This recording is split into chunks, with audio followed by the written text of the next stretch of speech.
Hey guys, Blaumagier here, and we're back with another episode of Pokemon Let's Play 'em All. This is Fire Red, and we are continuing where we left off in Mount Moon. This episode we should be able to finish it. I think I already fought this guy. Yeah. So there's not much left. I think there's 3 trainers left in here.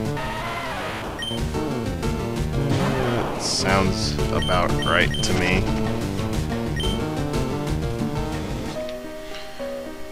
So we'll take on this guy. Whoa, you shocked me! Oh, you're just a kid.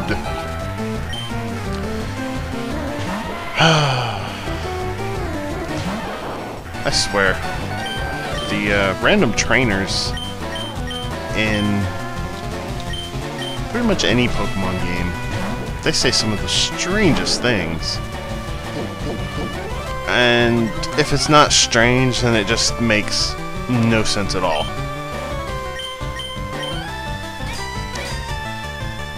I mean, really, would a guy that big, who obviously makes some sort of hobby or living out of spelunking, really be frightened by a little girl that he was watching as she walked up to him? Oh well. I shouldn't try to,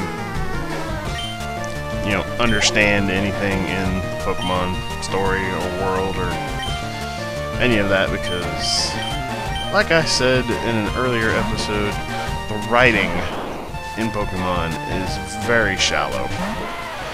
It is not quality writing at all. No, the charm of this game lies in the battles. Honestly, if it weren't for how fun the battles are to play, I don't think Pokemon would have much of a following at all.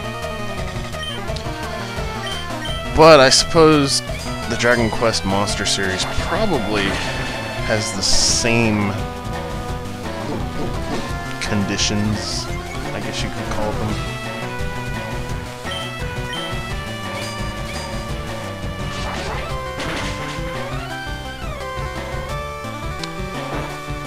Really? That Geodude's gonna hang on with, like, nothing? Now you're just trying to assault me. And he's gonna keep using Mud Sport when he's immune to electricity. Makes a lot of sense to me. Onix! The big rock snake Pokemon. Now, back when Pokemon first came out, Nintendo Power had a little insert. I think it was called Pokemon Power or something like that. It was just a small little insert that was nothing but Pokemon. And I think they actually started coming out like a few months before the game actually came out in America.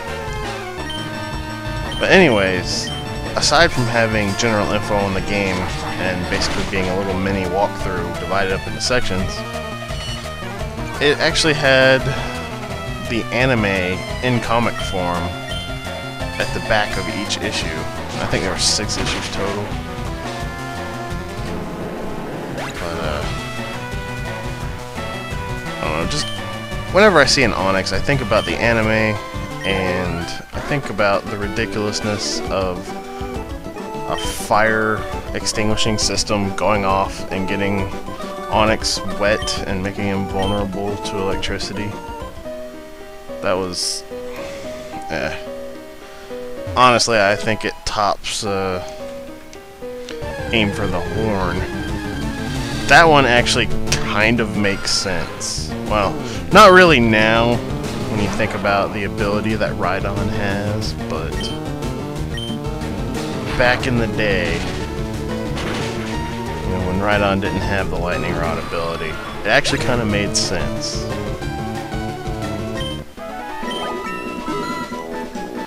But like I said, trying to make sense in Pokemon is a rather futile effort. I will not be learning Double Team because it is for noobs.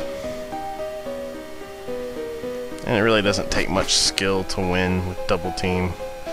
especially in single player, because all you really need is just enough potions to survive setting it up, and then once it's set up, oh, you're invincible.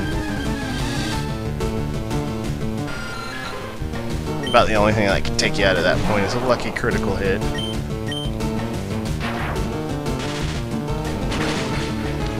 Or somebody that, you know, has some kind of strategy that relies on some of the mini moves that never fail to hit.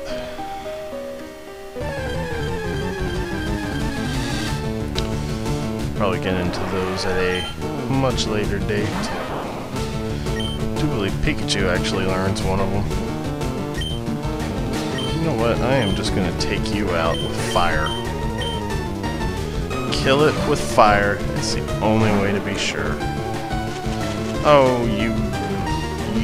Well,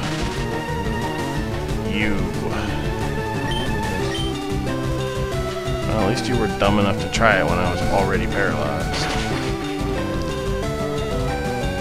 Yeah, I usually like to wait until after the battle before healing status effects if I can, because chances are if you heal it in battle, you're just going to get hit with it again, and thus having wasted an item. Because it's usually not the battles that you actually get the status effect in that the status effect is really hurting you in. It's generally, you know, some upcoming battle, and they're just trying to weaken you before you get to that battle. And it's really annoying. Little kids shouldn't stick their nose into grown-ups' business. It could be bad news. I'll show you bad news, you Rattata-wielding chump.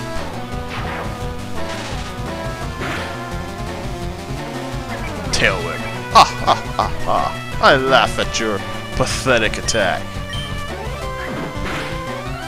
Okay, that attack wasn't quite as pathetic. Still. Who's the victor here? And a sand shrew. Now, sand shrew is a ground type, as I'm pretty sure I explained that when we first encountered one in Brock's gym. So Pikachu won't be too much use on it. So I will do what I have done so far with ground types and kill it with fire. Wow, I guess technically I've been killing the Geodudes with Metal Claw, but that's because metal or steel type moves are super effective against rock types. But Sandshrew is just ground. It doesn't have rock in the equation. I might want to use a potion on Pikachu.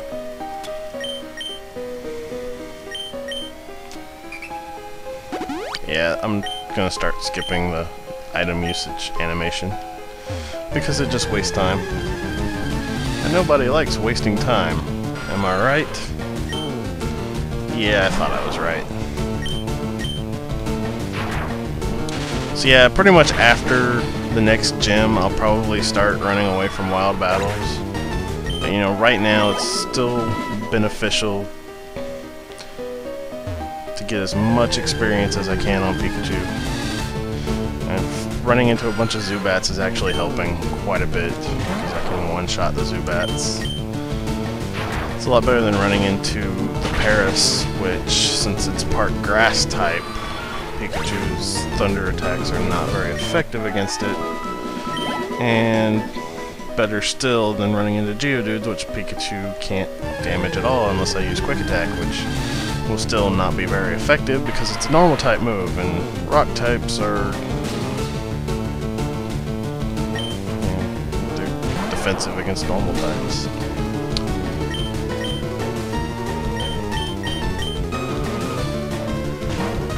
We are at the final stretch of Mount Moon, though.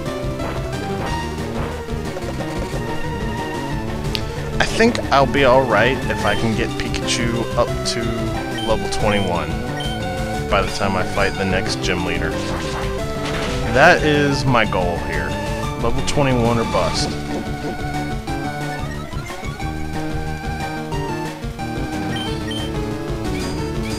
Now luckily, the move that was so annoying in the old games is not available to the gym leader in this game, but it's replaced with actually a more annoying move. One that's not quite as damaging, but has the chance to confuse you.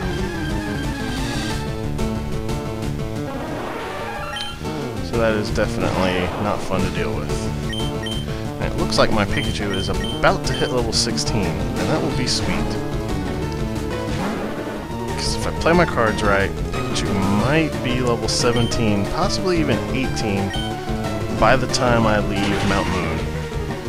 That's impressive considering that there's 2 trainers left in all of Mount Moon.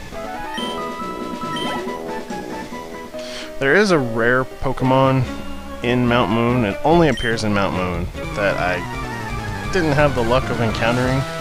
It is the Clefairy, a very popular Pokemon, so I hear.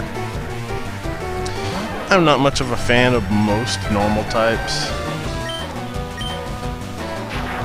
but Clefairy does learn Metronome, which, if you got nothing else, it can actually be a useful move. I'm not falling for this one again.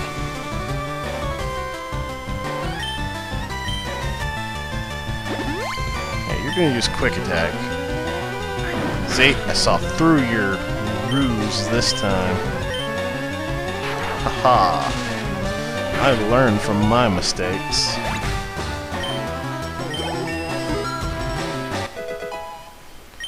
And level 16. Nice. And I should be able to one-shot the Zubat. So let's do that. Yes. Nice. And we're about almost halfway to level 17 there. Yeah, things are going quite smoothly for me. Oh, nope. I was wrong. It's up there. I know there's a hidden Moonstone, like, right after this guy. But I guessed the wrong small passageway. We'll get it with the next one. After I take out this Geodude.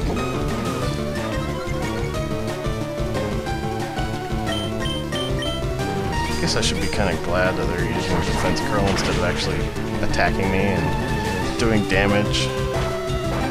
I think I'd rather they do Mud Sport, since it doesn't actually raise their defense.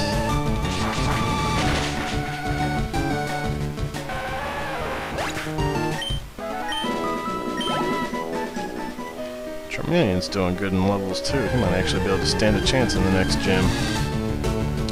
If you haven't guessed by now, the next gym is Water type. I can't remember if I said that in an earlier episode or not.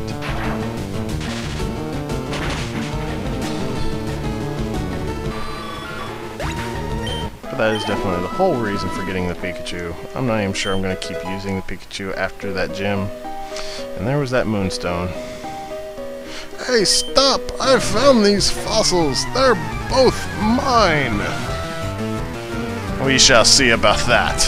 I shall make your little monsters pass out, and then you will have a change of heart. For no apparent reason. I never really understood that. Like, you've got these criminals, Team Rocket,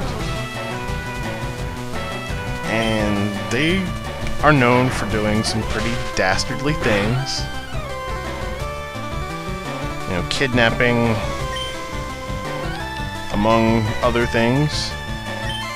And yet here we've got this kid that's like no older than 12 who pulls out their little monsters and beats up their little monsters, and then they just give up. It's like, what, you're not brave enough to attack the kid even without your monsters? Now granted, if somebody came at me with a giant fire-breathing dragon, I probably wouldn't attack them either, but they make it pretty clear that you don't attack humans with Pokemon. And I don't think the main character would attack a human with their Pokemon. We are level 17 now, that is awesome. And a Voltorb. So I will need to change Pokemon. thinking about sending out a sacrifice because I think it's got Sonic Boom, which always does 20 damage. It's going to use Tackle instead. That is good for me.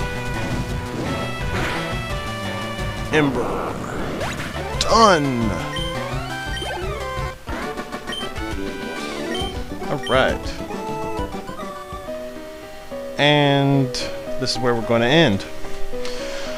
If you enjoyed this, I would encourage you to check out my channel, and I will see you guys later.